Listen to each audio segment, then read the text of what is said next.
Siap, gerak. Berdoa mulai.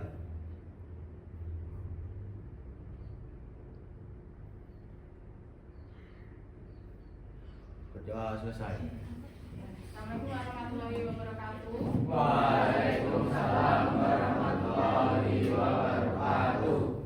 Hari ini Bu Emma mau melanjutkan materi tentang coding dan kecerdasan artifisial. Ya.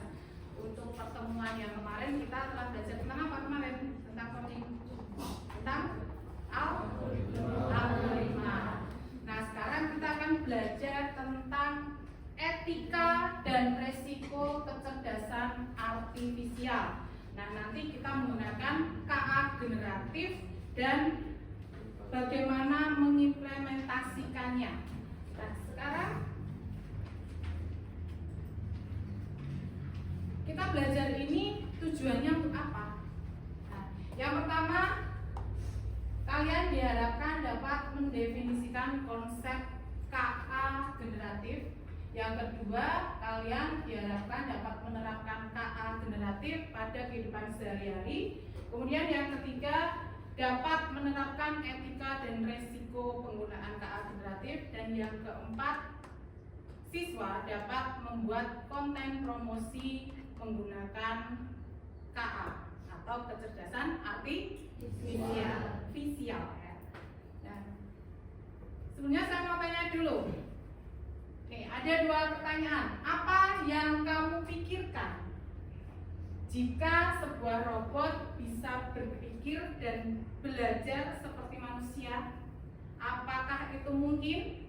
Mungkin. Kemudian, apa yang kalian ketahui? Apakah kalian pernah menggunakan AI? Nah. Kalian paham apa itu AI? Yang akan kita pelajari itu AI. Nah, dari tadi Bu Emma berbicara tentang kecerdasan artifisial atau KA. Kalau singkat KA, KA itu nama lain dari AI. Ya, AI panjangannya apa? Iya. Kalau di bahasa Indonesia itu kecerdasan artifisial. Kecerdasan artifisial atau KA, disingkat KA, atau yang kita kenal dengan AI atau artificial intelligence. Nah, itu pengertiannya adalah konsep luas tentang mesin yang bisa melakukan tugas-tugas yang biasanya membutuhkan kecerdasan manusia, seperti memahami bahasa, merencanakan. Kemudian bisa logika A yang akan kita pelajari adalah teknologi yang berusaha meniru kemampuan manusia dalam menghasilkan sebuah keputusan. Ini saya lihat kok banyak yang tidak konsentrasi, berdiri dulu. Masa dia ngomong sendiri, ngalamun.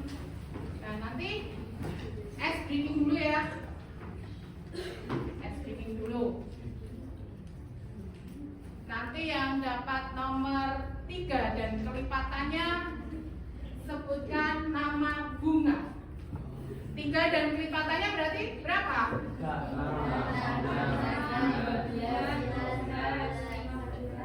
50. Saya mulai dari sini ya.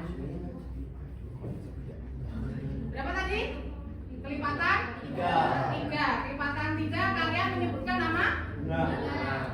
Kelipatan 3 kalian menyebutkan nama bunga. Siap ya semua? Siap. Andre. 4. Mawar. 7. 8. 9. 10. 11. Melati.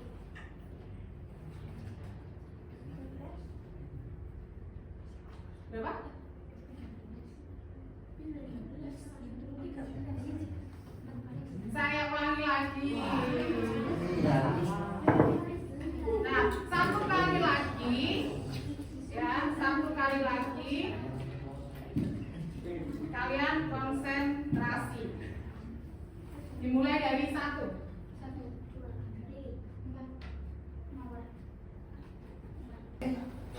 Nah, sekarang duduk semuanya.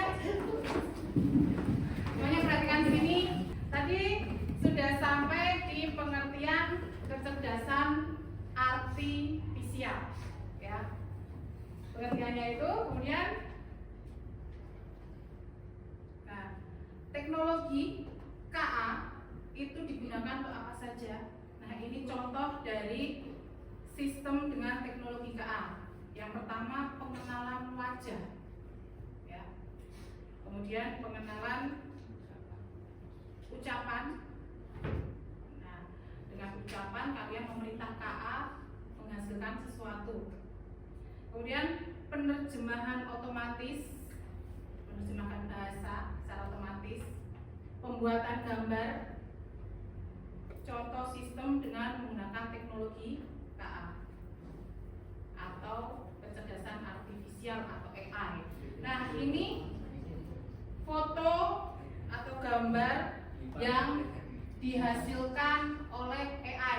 Nah, sekarang kalian pernah lihat baru-baru ini di TikTok atau apa itu yang membuat miniatur fotonya sendiri?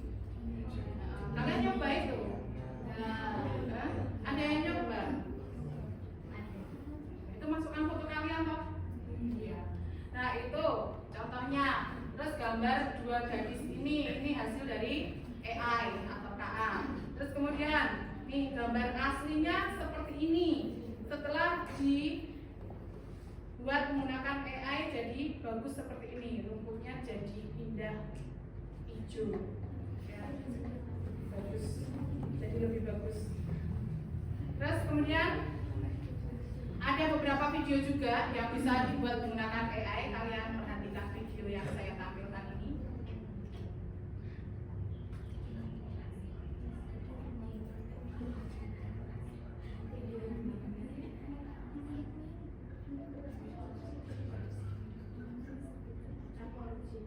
Itu dibuatnya menggunakan AI.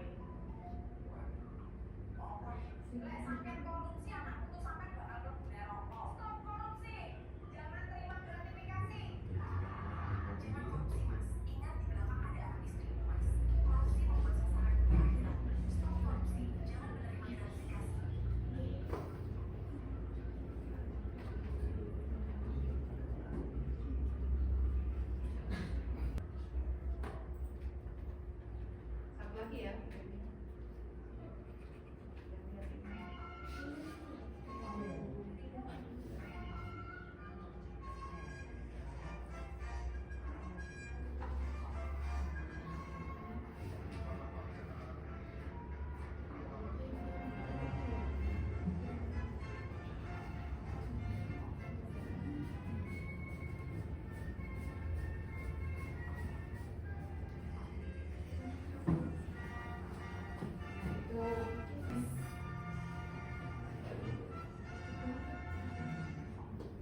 Ya. Nah, kalian baca yang tadi. Nah, sekarang banyak sekali teknologi KA generatif atau AI yang kita gunakan. Kita bisa manfaatkan, kita gunakan. Dapat diakses melalui web, bisa menggunakan laptop juga, kalian bisa menggunakan HP juga. Kalian pernah menggunakan di WA itu ada ya, Meta AI. Kalian pernah menggunakan itu untuk mencari sesuatu atau untuk mendapatkan sesuatu? Pernah ya? Jadi kalian juga pernah menggunakan AI. Nah, contoh lain yang termasuk teknologi KA generatif itu ada ChatGPT, ada Copilot Bing, DeepSeek, Gemini dari Google ya, kemudian Grok, DALL-E dan sebagainya. Ada yang pernah mendengar ini? DALL-E ini? Nah, ini bisa dimanfaatkan untuk membuat suatu gambar. Kalian masukkan prompt atau perintah dan nanti hasilnya berupa gambar. Terus lakukan implementasi atau penggunaan dari KA generatif atau AI ini pada kehidupan sehari-hari bisa kita gunakan untuk apa? Yang pertama, industri kreatif dan desain. Terus kemudian industri teks dan jurnalistik, membuat video tentang berita, kemudian industri musik, pengembangan game, kemudian yang kelima pengembangan produk dan riset. Nah, ini untuk pengembangan produk dan riset. Kemudian nomor 6 untuk e-commerce dan periklanan. Untuk e-commerce, untuk penjualan, ini digunakan untuk apa? Mengiklankan suatu barang, nah, ya. Ini untuk mengiklankan suatu barang, mengiklankan suatu produk. Kemudian untuk pendidikan. Terus kemudian, nah sekarang etika. Etika dalam menggunakan KA generatif atau AI. Yang pertama, transparansi dan keadilan. Transparansi, pengguna harus mengetahui cara kerja sistem. Jadi kalian tidak hanya menggunakannya, tapi tahu cara kerja sistem tersebut. Kemudian ini penting agar pengguna tidak tertipu oleh informasi yang dibuat oleh KA. Jadi tidak semua informasi yang kalian cari di AI itu semuanya benar, tidak semuanya benar, ya. Jadi kalian harus selektif. Kalian pernah menggunakan AI untuk mencari jawaban tugas? Pernah. Terus kamu cari kebenarannya tidak? Etika dalam penggunaan KA yang kedua adalah hak cipta dan kepemilikan. KA generatif dapat menciptakan teks, gambar, musik. Nah, teks tadi contohnya untuk kalian mencari tugas itu tadi ya. Untuk mencari tugas tadi. Terus kemudian bisa menciptakan gambar yang Bu Emma jelaskan pakai Del E tadi. Terus untuk menghasilkan musik pakai Suno itu untuk musik. Terus kemudian dan berbagai bentuk karya lainnya. Hal ini menimbulkan tantangan baru dalam hal hak cipta dan kepemilikan intelektual. Hingga saat ini banyak negara belum memiliki aturan yang jelas mengenai hasil karya KA dapat dilindungi oleh hak cipta dan siapa pemesan karya tersebut. Jadi tidak seperti ini, ya. Belum bisa dilindungi hak ciptanya. Terus kemudian ada etika dan resikonya. Resiko penggunaan KA generatif. Yang pertama, potensi penyalahgunaan dan hoax. Hoax itu apa? Berita palsu. Nah, di balik manfaatnya, teknologi KA juga memiliki resiko besar. Salah satunya potensi penyalahgunaan dan penyebaran hoax. Dengan kemampuan KA generatif untuk membuat konten yang sangat mirip dengan aslinya. Pernah melihat konten yang disalahgunakan atau gambar yang disalahgunakan? Nah, misalnya wajahnya Excel gitu. Wajahnya Excel tapi badannya diganti orang lain untuk kepentingan yang tidak baik misalnya. Nah, itu contoh dari penyalahgunaan dari KA tersebut. Kemudian berbagai pihak dapat memanfaatkannya untuk tujuan yang tidak etis, ya, tidak etis, manipulasi informasi, penipuan dan propaganda. Telah terjadi banjir besar, ada gambar banjir, padahal di data tersebut tidak terjadi apa-apa, ya. Bias dalam data dan hasil. Data yang digunakan oleh KA dapat mengandung bias, yaitu kesalahan. Bias itu kesalahan, ketimpangan, atau prasangka yang muncul karena faktor-faktor seperti kesalahan pengukuran, kesalahan pengkodean, kesalahan sampling, atau kesalahan interpretasi. Resiko yang ketiga adalah pelanggaran privasi dan keamanan. privasi dan keamanan data yang dapat dilakukan oleh KA adalah sebagai berikut. Mengidentifikasi, melacak atau memantau aktivitas, lokasi atau perilaku tanpa sepengetahuan atau persetujuan dari mereka para pengguna. Jadi kamu pengen melacak seseorang, ya, pengen tahu dia di mana, padahal orang tersebut tidak tahu kalau orang tersebut kamu lacak. Gitu. Itu juga melanggar. Kemudian mengubah, menghapus atau mencuri data yang sifatnya sensitif, rahasia atau penting seperti data pribadi, keuangan, kesehatan atau nasional. Makanya kalian sebagai pengguna AI atau KA diharapkan berhati-hati saat kalian memposting foto kalian, memposting data diri kalian. Ya, hati-hati. Semua orang bisa melihat kalian kalau kalian sudah memposting di sosial media. Foto kalian tersebut bisa disalahgunakan, entah itu untuk penipuan, entah itu untuk hal-hal yang tidak baik. Nah, kalian harus hati-hati. Kemudian yang ketiga, membuat profil, diskriminasi atau manipulasi berdasarkan data yang diketahui oleh KA seperti kebiasaan, opini atau emosi. Nah, membuat tulisan juga di media sosial itu juga harus hati-hati.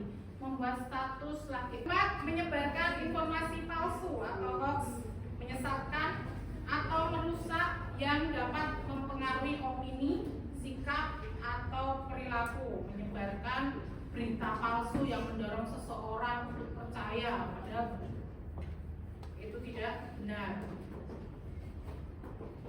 Nah, apakah AI itu hanya untuk membantu atau untuk mengganti? Di sini dijelaskan bahwa AI sebagai alat untuk pekerja, jadi membantu, bukan pengganti. Penting untuk melihat AI sebagai alat yang dapat membantu pekerja, bukan menggantikan mereka sepenuhnya. AI bisa digunakan untuk mempercepat pekerjaan, memberikan analisis yang lebih akurat, dan mengurangi pekerjaan rutin yang membosankan. Nah, tadi saya kembali lagi ke sini ya. Nah, implementasi KA kreatif pada kehidupan sehari-hari. Nah, yang keenam digunakan untuk e-commerce, untuk membuat iklan produk tertentu. Nah, sekarang ini saya bagi menjadi 5 kelompok ya. Kelompok 1, kelompok 2, kelompok 3, kelompok 4, kelompok 5. Kalian buat iklan dari sebuah produk dengan menggunakan AI. Tergantung nanti tugas kalian apa di sini. Jika kalian disuruh membuat dengan DAL-E ya dibuka DAL-E. Itu ya. Paham? Ya. Ini dibaca dulu, terus nanti yang nomor 2.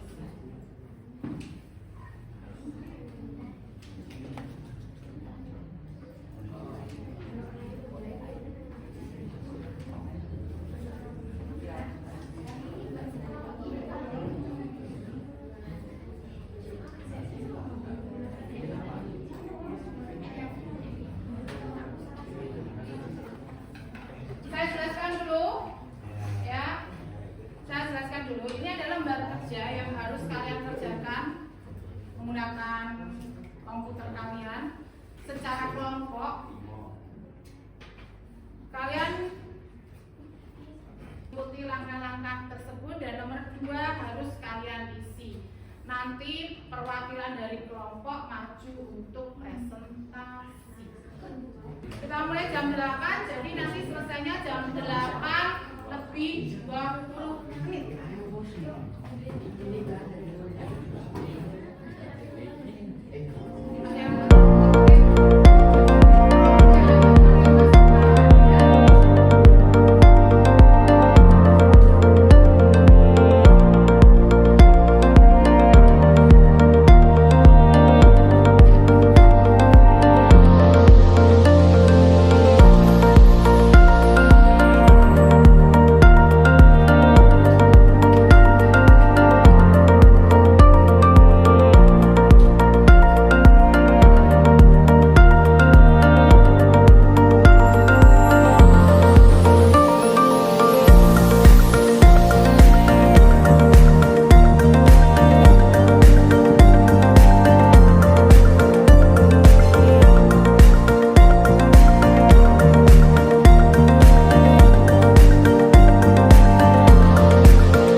Sari, Zahra Mutiara, Marina Safa, Agustin Surya, Ekson Cantika, dan Afidah. Kami menentukan suatu jajaran sehat, yaitu seluruh sehat. Kami menentukan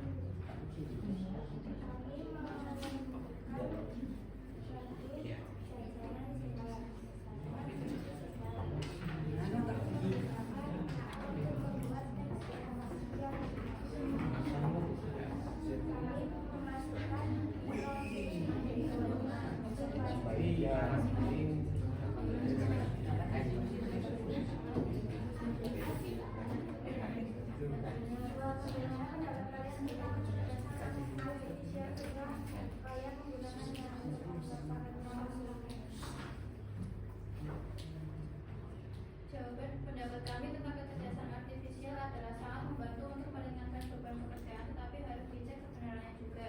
Misalnya, mengerjakan tugas mencari di KA dan harus mengecek di buku juga karena jawaban dari KA belum tentu benar juga. Sekian presentasi dari kelompok kami. Wassalamualaikum warahmatullahi wabarakatuh. Ada yang mau bertanya dulu? Tadi membuatnya bagaimana gitu? Ada yang mau bertanya? Tidak? Ya, kalau tidak, beri tepuk tangan untuk kelompok 1. Kemudian kelompok 3 maju ke depan. Dan dengarkan dulu yang lain.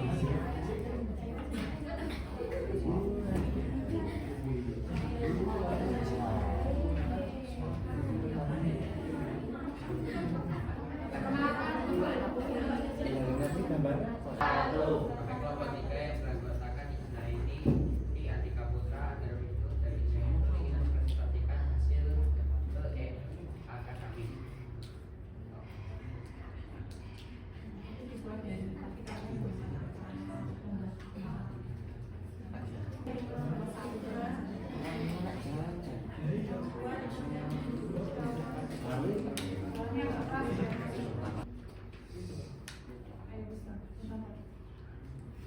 Kelompok 3 membuat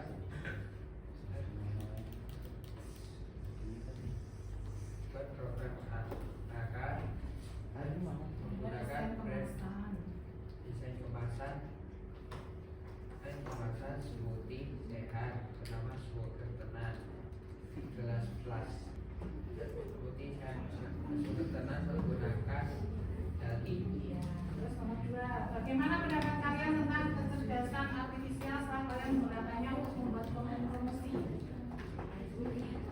Sangat menarik Ya, sangat menarik. Terus, karena tersebut menampilkan proses yang penting ya,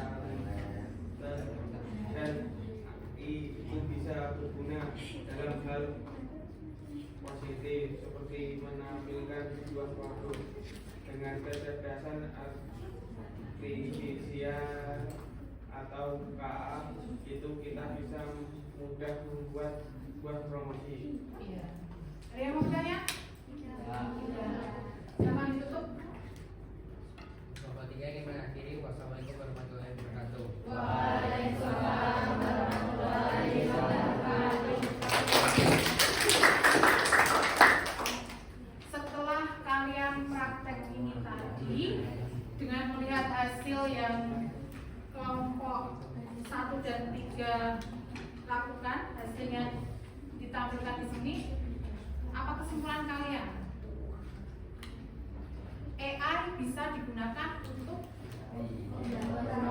membantu kita dalam membuat promosi sebuah produk, bisa untuk membuat poster juga, gitu ya. Nah, itu bisa kalian kembangkan sendiri. Nah, sekarang waktunya kita mengerjakan soal latihan. Ini ada 10 soal. Kalian kerjakan dalam waktu 15 menit. Ini nanti kalian beri nama di sini ya. Nama, nomor absen kelas. Silakan. Kalau kalian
Sudah, kita akhiri pertemuan pada pagi hari ini.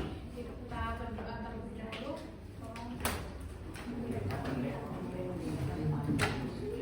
Siap. Berdoa mulai.